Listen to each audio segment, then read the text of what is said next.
सिद्धकुञ्जिकासूत्रं शिव उवाच। ओं शृणुया देवी प्रवक्ष्यामि कुञ्जिकासूत्रमुक्तम् येन मन्त्रं प्रभावेन चण्डीजापं शुभं भवेत्। न कवचं नार्गलासूत्रं कीलकं न रस्यकं न सूक्तं नापि ध्यानचं न न्यासो न च वार्चनं कुञ्जिका पाठमात्रेण दृगापाठफलं लभेत्। अतिगुह्यन्तरं देवी देवनापं दुर्लभं गोपनीय प्रयत्नेन स्वयं पार्वती मारणं मोहनवशस्तंभनं चटनाटिकं पाठमात्रेण संसिद्धिं कुञ्जिकासूत्रमुक्तम्। अथ मन्त्रम् ॐ ऐं ह्रीं क्लीं चामुण्डाय विच्च ॐ ग्लौं हुं सः ज्वाला ज्वल प्रज्वल प्रज्वल ऐं ह्रीं क्लीं चामुण्डाय विच्च ज्वाल हं सं लं फट् क्षं फट् स्वाहा इति मंत्र। नमस्ते रुद्ररूपिणे नमस्ते मधुमर्दिने नमः कैटभारिणे नमस्ते महिषार्दिने नमस्ते शुम्भत्रे च निशुम्भसुरघातिनीं जाग्रतं हि महादेवीं जपं सिद्धं कुरुष्व मे।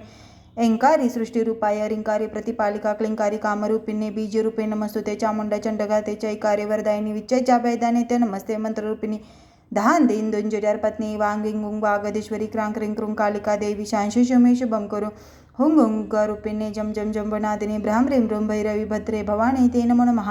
अं कं चं टं तं पं यं शं विं दुं ऐं विं हं शं दिजाग्रम त्रोट्यं दीप्तं कुरु कुरु स्वाहा। पापी पार्वती पूर्णं खाखी खेचरी तथा सासी सुसप्तशती देव्या मंत्रसिद्धि कुरुष्व मे। इदं तुं कुञ्जिकासूत्रं मन्त्रजागृते हि तवे अभक्तेनैव दात्यव गोपितं रक्ष पार्वती यस्तु कुञ्जिकया देवी हीना सप्तशती पठेत् न तस्यं जायत्यं सिद्ध्यरण्यरोदन यथा। इति श्रीरुद्रमालयगौरीतन्त्रे शिव पार्वती संवादे कुञ्जिकासूत्रं सम्पूर्णम्।